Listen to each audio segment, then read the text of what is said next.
You're watching a clip from the Football Ramble podcast. For the full episode, search Football Ramble wherever you get your podcasts. New episodes out Monday to Friday. For now, enjoy this video.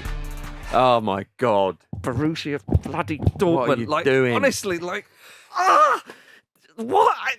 I have not connected that club in any way. I mean, blah, blah, blah. So frustrated. Dickheads. They threw it away. If you hadn't seen this, Dortmund go into the final day 2 points ahead of Bayern. They're at home to Mainz. Mainz have got nothing to play for. They'd lost their 4 games leading up to that, conceding plentiful goals in that time.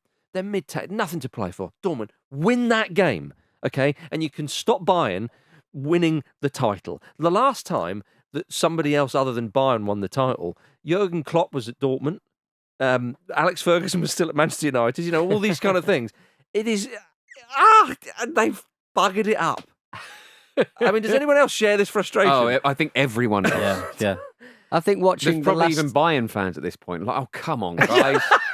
This feels meaningless. the last 10 minutes of that match was so frustrating. The way they were just lofting balls up and over, and they were just clearing their lines every single time as mines. Dortmund were 2-0 down inside 25 minutes. Haller missed a penalty. That first half was just astounded They from Dortmund. totally bottled it. They forgot how to play football. Yeah. They could not find each other with a pass. They weren't moving. It was genuinely bizarre. It was a total choke job. I mean, Yeah. I know we mentioned Arsenal. It's a bit silly because it happened. You know, Arsenal. It was That was over time. It's different. Indeed, isn't it? incomparable to this. It is Yeah. right there.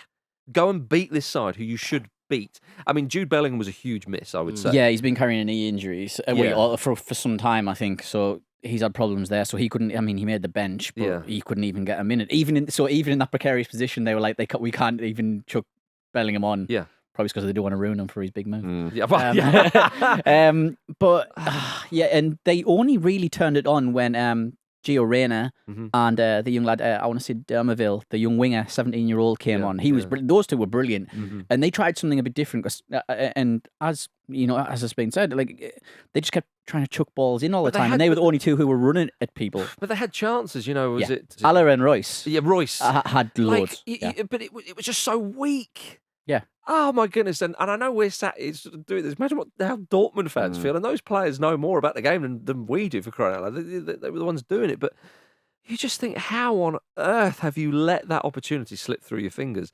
Like you do wonder. You know, obviously the physicality of the game and technical ability, blah blah blah. But the temperament of players, you see it right there. Yeah. How vitally important. And the manager, you think, how have you not galvanised those players? Like, how is this collective collapse happened so spectacularly? It might make you'd probably think about folding, wouldn't you? You'd be like, I don't know if I can do this again. How do we get ourselves up for next season? Should we just pack this in? Well, I remember Andrea Pirlo, very different circumstances, but the same sort of sentiment and feeling when they lost that Champions League final to Liverpool, having been 3-0 up, of course, we remember in Istanbul. And he said, he honestly thought about quitting the game. Like, he went away and he was just like, football doesn't make any sense anymore. How could that happen? Yeah.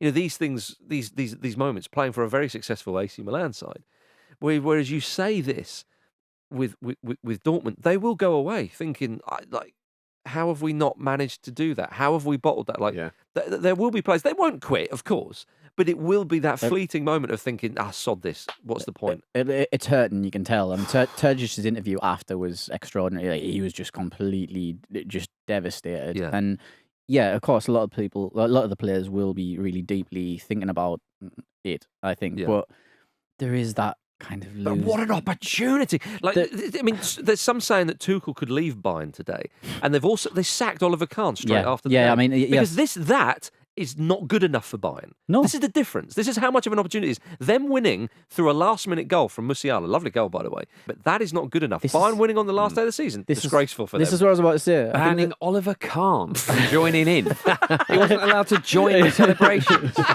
That's deranged. That's the difference. So you've got Dortmund. I think they've always had this kind of fragile losers mentality, and they got the big sing-song at the end by the yellow wall and all that shite. Whereas look at Bayern. That's the difference. There in what you just said there. There you go. Even more drama, though, elsewhere in Germany. Germany lost its mind this weekend. In the Bundesliga 2, Hamburg beat Sandhausen 1-0 away in Sandhausen. And the Hamburg fans flooded the pitch to celebrate. When that happened, Heidenheim, who were their promotional rivals, were 2-1 down in their game. So it was all cosy. It was all good for Hamburg. Lovely old job. With 11 minutes of added time to go, Heidenheim, sorry, difficult one to say, scored to make it 2-2. The stadium announcer at Sandhausen had even congratulated Hamburg and those fans on promotion.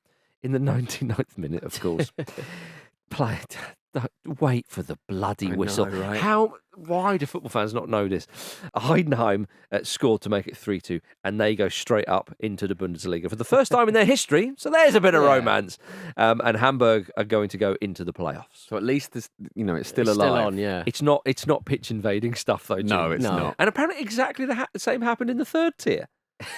What is going on? Honestly, Good value, guys. Exactly the same of this incredibly specific thing.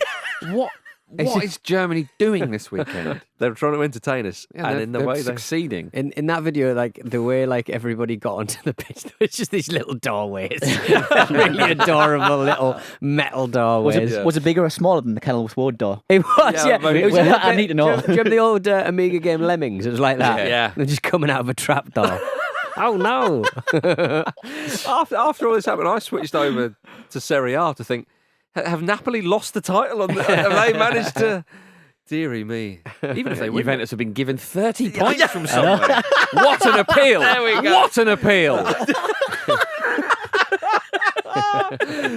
Serie A's going to Serie A. Is what we say. Cheers for watching another fantastic clip from the Football Ramble podcast. Make sure you click like on this video and subscribe to the channel, which means you will not miss a single upload.